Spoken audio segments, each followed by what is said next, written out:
Hey friends, welcome back to the channel. This is your boy, the one and only. We're gonna look at the markets, nothing too complicated, something easy you can get your head around. We're gonna make sure that you like this one, so make sure you stay to the end. We're always gonna give you that alpha, ladies and gentlemen. So without further ado, make sure to like, subscribe and join our private members. We got a 15% discount. Let's begin. Bitcoin is at 117,000 US dollars. Ethereum is down slightly. We have Solana down a whopping 4%, and the majority of the crypto market is slightly down. A majority of the altcoins are still in struggle street. Bitcoin and Ethereum have led the way, and we're hoping that altcoins will follow suit. This is the bubble map for the top 100. This is the hourly, the daily, and the weekly. So altcoins in general have had hits and misses for this week. However, the star of the show since April was none other than Ethereum. I told folks, I kept on begging folks, I was screaming, begging folks, and they all laughed in my face. That happens, ladies and gentlemen. That happens when you're ahead of the curve. So let's start off with Michael Saylor. Michael Saylor bets on 100 million Bitcoin credit line.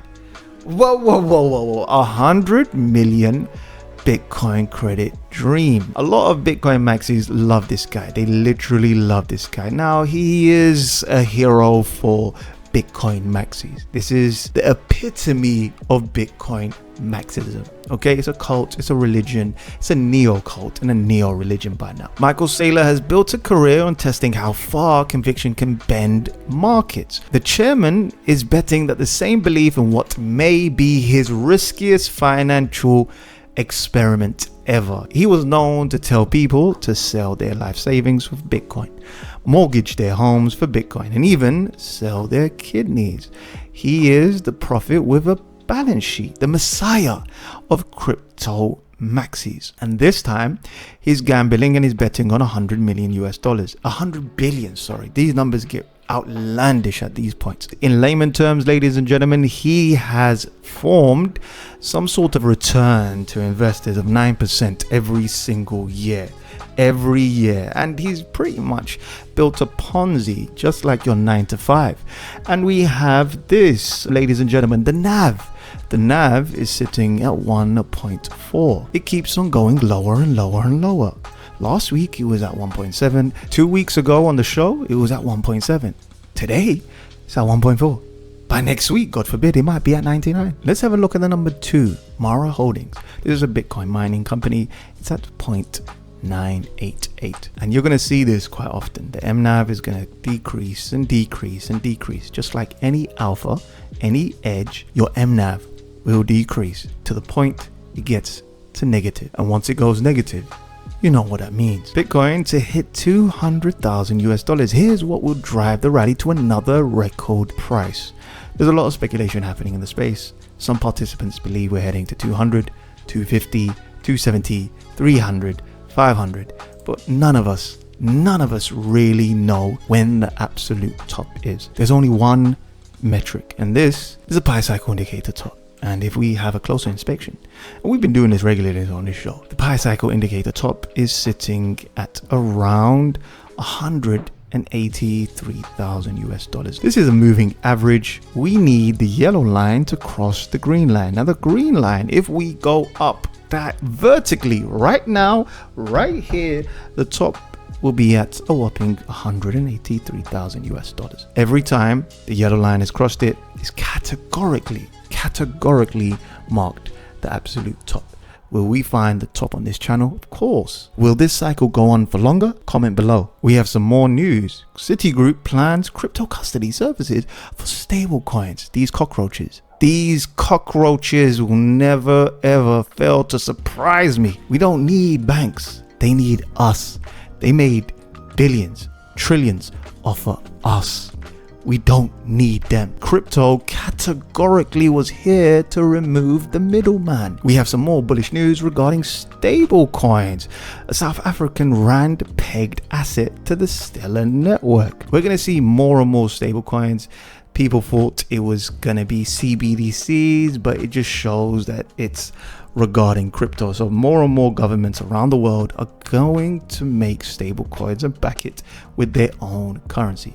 Now the end game, you know what the end game is, ladies and gentlemen. The end game is Tether, USDC, and all of these stablecoins will be pegged to Bitcoin. At first, ladies and gentlemen, it will be pegged to like a percentage or half a percentage, and then slowly it will be pegged completely to Bitcoin. The United Arab Emirates has made a stablecoin, and it's called the dirham backed stablecoin, and you can book it for flights, you can book it for so many different things, you can use it as legal tender. This caught me off guard because I remembered when the hackers actually took the money. So they took this money, a whopping 72 million US dollars, and guess what they done after?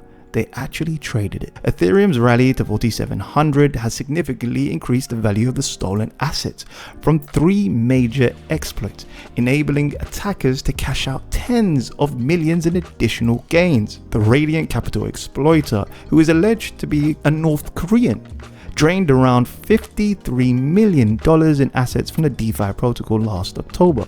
They converted much of their earnings, much of their exploits, to Ethereum at roughly 2,414 per coin, which was strange at the time, you see. They could have chosen any kind of crypto coin, but they knew that Ethereum will rise again. So they were in the same camp as me. We were telling you to buy when it was at 1,400 US dollars.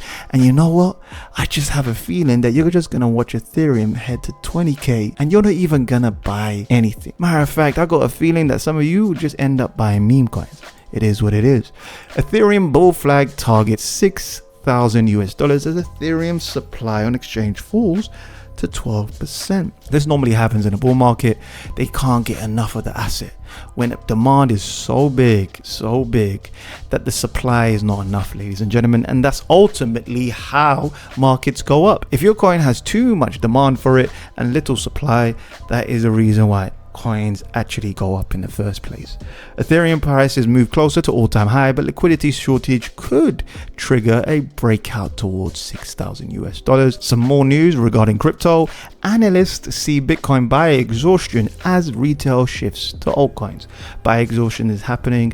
Bitcoin is moving sideways, but altcoins are not going to be next. Unfortunately, altcoins are going to bleed. I hate to say it. Don't shoot me. Please don't shoot me, guys.